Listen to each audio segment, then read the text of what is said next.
Urakoze Robert Patrick Misigaro. Amakuru tuyahere ku ntambara yo muri Ethiopia. Umukuru w'umugwi ujejwe agateka kazi na muntu mwishira hamwe mpuzamakungu ONU Michel Bachelet aragabisha yuko ubwicanyi buvugwa aho muri Ethiopia hamwe bwogigwa ko amatohoza bushobora gufatwa nk'ivyaha vyo mu ntambara. Ibi yabivuze inyuma y'ahishira hamwe Amnesty International ritangiye amakuru yerekeye abanyagihugu biciwe mu bwinshi mu gisagara kiri muri leta ya Tigray. Mwijambo yashikirije ari Geneve, Michel Bachelet yasavye yuko habitohoza ryuzuye, akavuga yuko abo bose bokwakirwa n'icaha boheza bagahanwa. Abategetsi muri Tigray barahakana yuko boba barabonye ingabo zaho zikora ubwo bwicanyi. Bamwe mu bamaze guhungira mu gihugu ca Sudan bavuga yuko bahunze ibitero by'ibisasu by'ingabo za leta ya Ethiopia. Michel Bachelet avuga yuko icihutirwa muri kino gihe ari kubanza guhagarika ubwo bwicanyi. Ubushinwa bwakeje Joe Biden aheruka gutogwa kuba president wa leta zunze ubumwe za Amerika. Leta y'Ubushinwa ikavuga yuko yiteguye gusubira kunagura imigenderanire na leta zunze ubumwe za Amerika nk'uko Michael Bristol avuga muri iyi nkuru umushikirizwa na Ari Yusufu Mugenzi.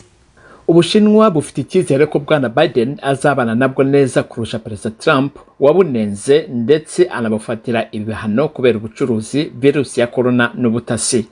Birashoboka ko bwana Biden azasubukura umubano n'Ubushinwa ku bibazo birimo ihinduka ry'ikirere na Korea ya Ruguru. Icyo gihagararo cya Trump ku bibazo by'Ubushinwa gukomera gishigikiwe n'abantu benshi muri Amerika. Birashoboka rero ko bitazahinduka cyane. Muri uyu mwaka bwana Biden yavuze ko Perezida w'Ubushinwa Xi Jinping ari bandi. Muri leta zunze ubumwe za Amerika kandi abajejwe kwemeza ivyavuye mu matora y'umukuru w'igihugu bavuga yuko atakimenyetso na kimwe kigaragaza yuko uburyo bwo gutora bwakoreshejwe bwoba bwarafuse, bwaratakaje canke bwarahinduye amajwi y'amatora. Itangazo ry'urwego rushinzwe umutekano w'imbere mu gihugu yimye agaciro ibirego vyari vyatanzwe na President Donald Trump n'ubu atarava kunzira ko yoba yararushijwe na Joe Biden. Ibiharuro vya nyuma vyerekana yuko no muri leta ya Arizona ari Joe Biden yegukanye intsinzi, ibica bimushikana ku gitigiri c'abazoserukira abandi mu kumwemeza bagera ku 290. Bisigura yuko yarengeje abagera ku 200 ku 270 yarakeneye kugira ngo bamwemeze ko ari umukuru w'igihugu. Imumva ni BBC gahuza miryango. Umuhari Polisario uharanira ubwigenge bw'igice cigaruriwe na Maroc ca Sahara y'uburengero umenyesha yuko amasezerano yo guhagarika intambara yaramaze imyaka 30 yarangijwe n'ibikorwa by'igisirikare ca Maroc mu karere gafatwa nk'urugabano hagati y'iyo ntara n'ubutegetsi bwa Maroc. Umwe mu bategetsi bakuru ba Front Polisario avuga yuko intambara yatanguye. Leta ya Maroc yari yamenyesheje yuko ifise umugambi wo guca ibarabara rica muri ako karere rigashika muri Mauritania. Abashigikiye Polisario bakavuga yuko iryo barabara ridashobora kuhaca ahubwo bazonarizibira. Sahara y'uburengero yometswe kuri Maroc mu 1975. Kuva ico gihe hakaba hagumye amatati hagati y'abanyamaroc nabo muri iyo leta bayoboka Front Polisario. Ishirahamwe mpuzamakungu ONU rirasaba ingingo zihuta zotuma abanyagihugu basanzwe bo mu ntara ya Cabo Delgado muri Mozambique bakingirwa. Abagwanyi bitwaza idini rya Islam barakadije ibitero muri ako karere aho bamaze igihe baca imitwe abantu abandi bakabanyuruza. ONU ivuga yuko mu myaka 3 iheze abarenga 350 bataye ingo zabo kubera iyo ntambara. Kuva hagati mu kwezi kw'icumi abarenga 14,000 nabo barahunze bajabutsa amazi baja mu ntara ya Pemba irimo umugwa mukuru, ariko harabaharugwa mu mirongo batwawe kubera amato bajabukamo yagiye arazama. Inkuru ya Will Ross umwishikirizwa na Ivete Kabatesi. Akanama k'umuryango w'abibumbye gashinzwe uburenganzira bwa muntu karaburira ko abantu ibihumbi baheze mu bice byibasiwe n'imvururu mu majyaruguru ya Mozambique. Michel Bachelet avuga ko abantu bihebye kandi ko bamwe muri bo bihishe mu mashyamba mu gihe cy'iminsi. Yahamagariye guverinoma gushakira inzira y'umutekano imiryango itabara kuko imaze amezi itabasha kugera mu duce twinshi. Mu cyumweru gishize abarwanyi bivugwa ko bagabye igitero gikomeye cyane kuva batangira kurwana hashize imyaka 3. Intagondwa zahinduye ikibuga cy'umupira w'amaguru cyo muri ako gace ahantu ho kwicira abantu ndetse ngo bamaze guca imitwe abarenga 50. Ndangirize muri Afrika y'Epfo aho umwe mu banyapolitike bakomeye arengutse muri sentare regwa ibyaha vya ruswa. Ase Magashure, umunyamabanga mukuru w'umugambwe uri ku butegetsi ANC, arahakana uruhara na rumwe mu kunyuruza amamiliyoni y'amadolari yari yagenewe gukoreshwa mu kubakira abari mu butegetsi. Harugwa mu gwishi hanze y'ingoro ya sentare aho abamushigikiye bavuga yuko ariko azira uruhigi rutota abanyapolitike. Abashikiriza manza bamaze no gukurikirana abatari bake mu bandi bategetsi n'abagwizatunga kuri ico caha, bemeza yuko bafise ivyemezo ko bwana Magashure nawe nyene agifise mu ruhara. Yarekuwe by'agateganyo atanze ingwate. President Cyril Ramaphosa yiyemeje kugwanya ibiturire vyari vyarabaye ndanse ku butegetsi bwa Jacob Zuma yakoreye mu ngata. Robert arakoze. Florentine Kwizera kuri incamake y'amakuru ya BBC.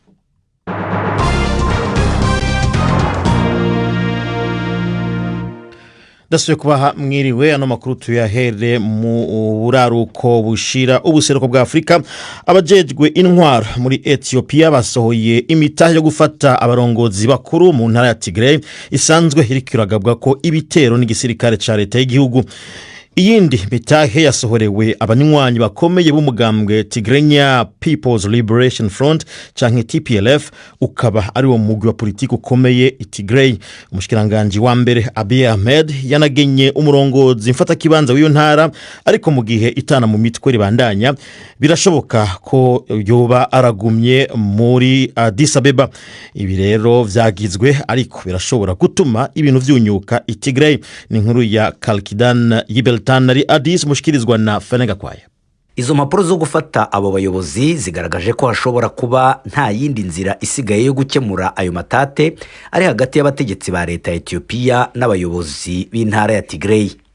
Umushikiranganje wa mbere yagennye Mulune Gakase kuba ayoboye by'agateganyo intara ya Tigray mu gihe iyo mirwano ikomeje kuba hagati y'impande zombi. Bwana Mulu yategetswe gushyiraho abandi bayobozi bazamwunganira kuyobora iyo ntara. Ibi kandi bikurikiye icyemezo cyafashwe n'abashingamateka cyo guha uburenganzira leta kuba ishyizeho ubutegetsi bw'inzibacyuho muri iyo ntara. Ibi nabyo bikaza kongera amacakubiri yari hagati y'impande zombi, ari nako biri gusinzikaza cyane ubuzima bw'abahatuye.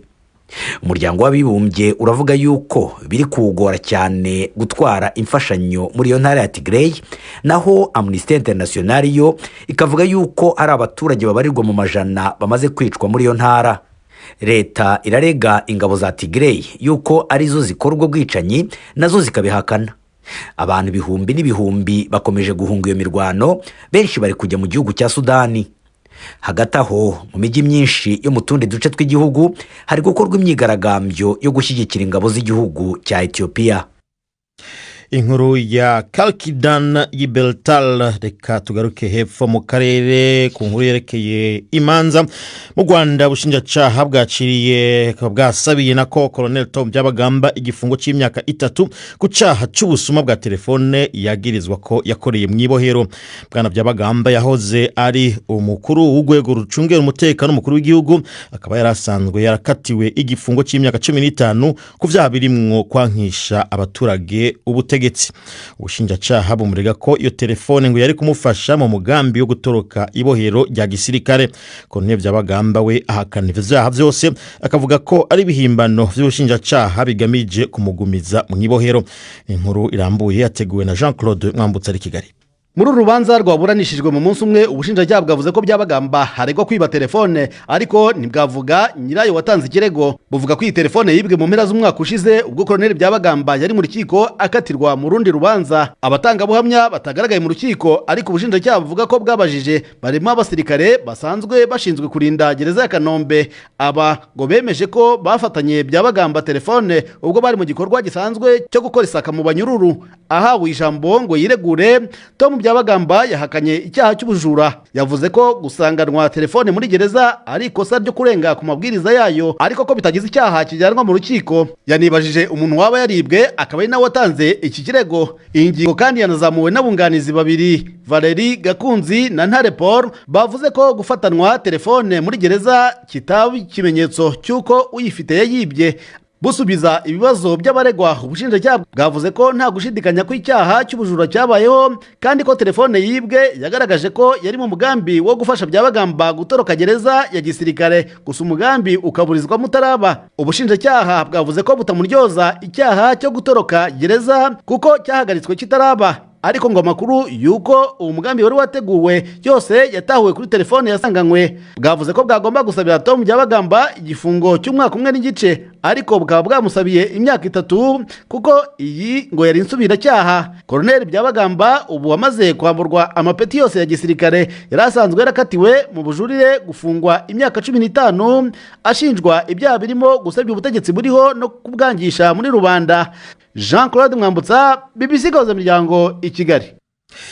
Rero ni Gahuzamiryango nk'uko muvyumvise tukaba tugeze ku gihe cy'isaha 1:17 Kigali mu Rwanda ni Bujumbura mu Burundi. Gahuzamiryango muradukurikira kuri Facebook live, muratwumva kandi muciye ku rubuga rwacu bbcgahuza.com, cyo kimwe n'abari mu bumanuko bwa Uganda bashaka kutwumva kuri radio Kisoro FM. Mu kanya turandanya n'amakuru yerekeye Rwanda.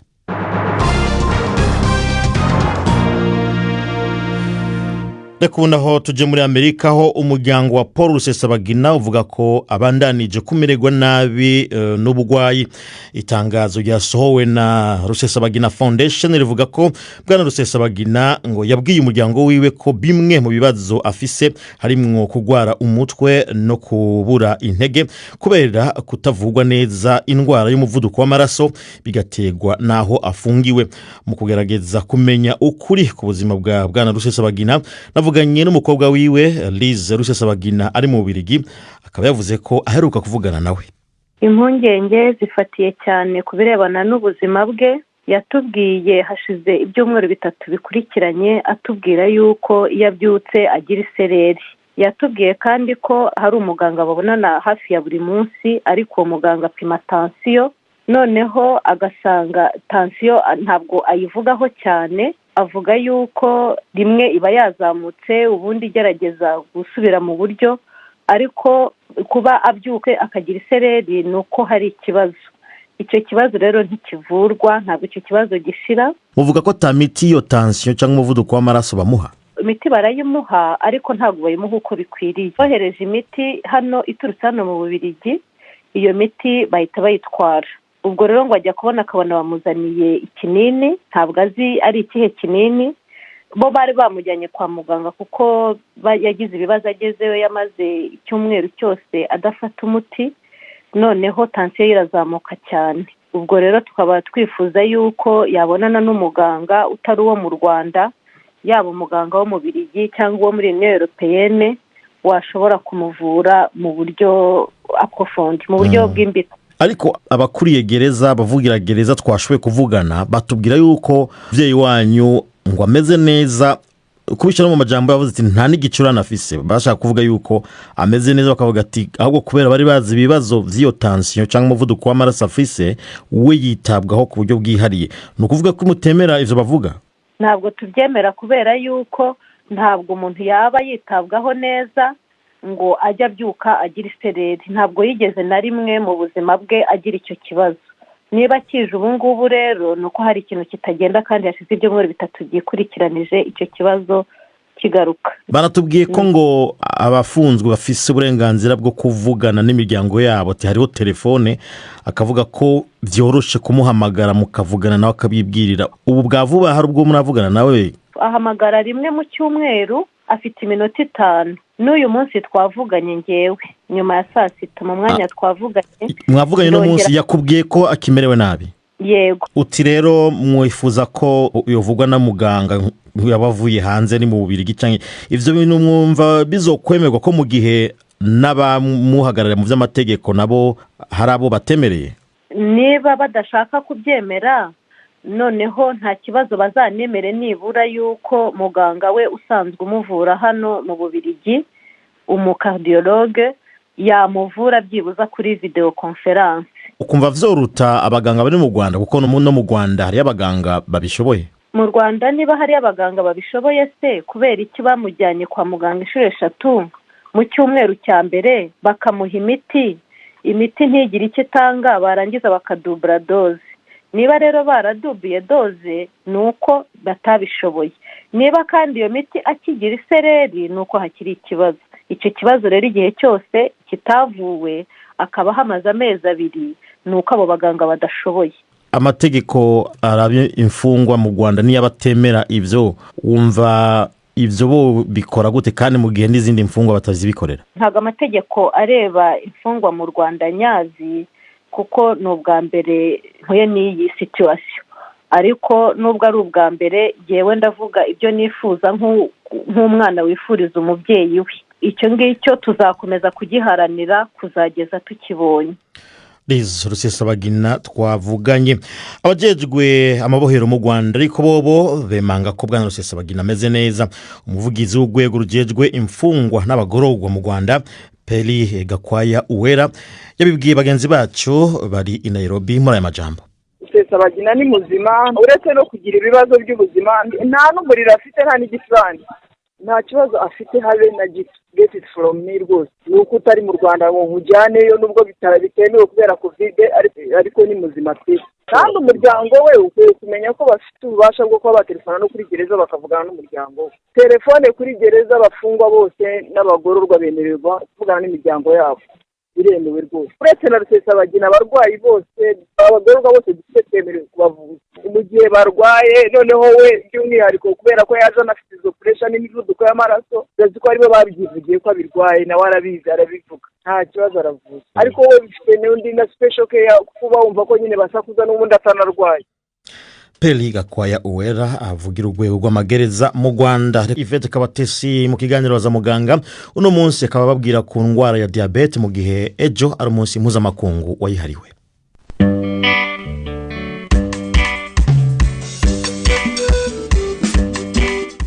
Itariki 14 z'ukwezi kwa 11 ni umunsi mpuzamahanga ngarukamwaka wo kurwanya indwara ya diabete cyangwa y'isukari nk'uko bakunze kuyita mu Kinyarwanda. Ubusanzwe Minisiteri y'Ubuzima yateguraga ibikorwa bitandukanye ku bijyanye n'indwara birimo no gusuzuma abantu muri rusange, ariko uyu mwaka siko byagenze kubera icyorezo cya COVID-19. Cyakora ngo birimo gukorwa mu bundi buryo. Dr Simon Pierre Niyonsenga akuriye ishami rya diabete mu kigo cy'igihugu cy'ubuzima. Hari ubukangurambaga bisanzwe dukoresha cyane cyane amaradiyo, hari ibintu byo ku matelefone, guhererekanya ubutumwa, social media ndetse n'ibindi bintu byose bituma abantu bashobora amakuru ashobora kubageraho ariko bidasabye kubahamagara ngo muhurire ahantu hamwe, kandi nabyo birakora amakuru abageraho neza. Ikindi cya kabiri twajyaga dukora mbere, twajyaga duhuriza abantu hamwe cyangwa se baje mu masoko ahantu hari ikivunge cy'abantu tukabasuzuma kugira ngo turebe ko bahagaze, bityo abo dusanze wenda barwaye indwara tukabohereza kwa muganga. Nabyo rero muri ino minsi ntabwo byahagaze ariko nabwo birakorwa ku bundi buryo. Kufatanya rero n'amavuriro basuzuma umuntu wese uje kwa muganga nubwo ataba ari cyo yaje kwisuzumisha, bakamufata ibizami by'indwara ya diabete nubwo atari cyo cyari kimuzanye, ariko no gufata amahirwe y'uko umuntu mubonye ukamusuzuma izo ndwara. Uretse rero ibi bikorwa byakomwe mu nkokora n'icyorezo cya COVID-19, abarwayi ba diabete ngo ibi bihe nabo ntibyaboroheye. Bwana François Gishoma akuriye ishyirahamwe ry'abarwayi ba diabete mu Rwanda. Urabivuga se urabizi, imibereho y'abarwayi ba diabete muri iki gihe cya corona yabaye mibi cyane. Duhereye ku mirire, abaje batakaje akazi, abaryaga yuko bavuye gukora kugira ngo uyitera urushinge nuko uba wariye, none icyo gihe ntashobora kwitera atariye kuko rwiteye atariye yapfa.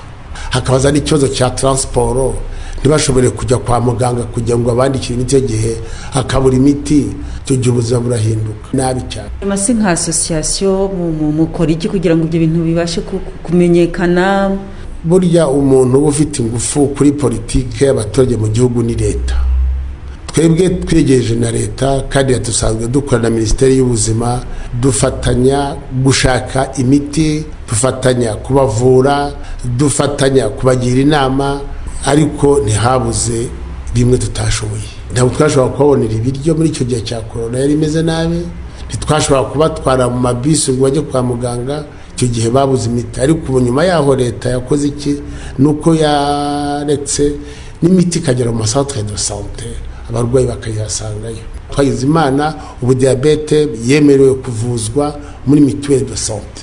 Mu Rwanda kugeza ubu umubare w'abarwayi ba diabete ni 3%, ariko ngo iyi mibare ni ya kera nk'uko tubibwirwa na Simon Pierre wo mu kigo cy'igihugu cy'ubuzima. Umubare w'abantu barwaye diabete mu Rwanda uracyari 3%. Tuzamenya imibare yindi mishyashya mu mwaka utaha bwo tuzakora ubundi bushakashatsi. Imibare y'abarwaye diabete ku isi igenda yiyongera cyane. Mu mpera z'ibihumbi 2019 yari miliyoni 463. Ni benshi cyane bari barwaye indwara ya diabete. Nubwo iyo mibare igenda yiyongera, ntabwo iragera ku mubare nyawo w'abantu barwaye indwara. Ku isi yose ndetse no mu Rwanda, abantu barwaye diabete bavuga ko umuntu umwe mu bantu babiri barwaye diabete ntabwo ababizi. Babimenya rero uko baje kwa muganga wenda afite ingaruka z'iyo ndwara ari byo bibi, kandi byakwiye kuba byirindwa umuntu aza kwisuzumisha buri gihe kwa muganga nta n'ikindi kibazo afite. Hari igihe umuntu atisuzumishije kare, ingaruka ziba ari izihe ku muntu watinze kwivuza diabete? Iyo utinze kwivuza ushobora kugira izindi ndwara zishamikiyeho. Dushobora kuvuga indwara z'amaso nk'ubuhumyi, indwara z'umutima, indwara z'impyiko, gucika ingingo, ndetse ishobora no kukuviramo urupfu nyine. Nanone ntabwo twareka kubivuga, akaba impamvu nyine kuko umuntu akwiye kujya kwisuzumisha hakiri kare kugira ngo amenye uko ahagaze, ashobore kuba yakomeza kwirinda ndetse no kugira ngo ashobore kuba yavurwa hakiri kare. Mu bintu bitera ibyago byinshi byo kurwara indwara ya diabete harimo umubyibuho ukabije, kurya indyo ituzuye, kudakora imyitozo ngororamubiri, kunywa inzoga nyinshi ndetse n'itabi. Iyo umuntu yirinze ibyo bintu ngo ishobora kutamugeraho. Cyakora n'umaze kuyirwara ngo ashobora gukomeza kubaho neza mu gihe akurikije inama. Bwana François Gishoma wo mwishyirahamwe ry'abarwayi ba diabete ayimaranye igihe kitari gito. Iyo myaka 27.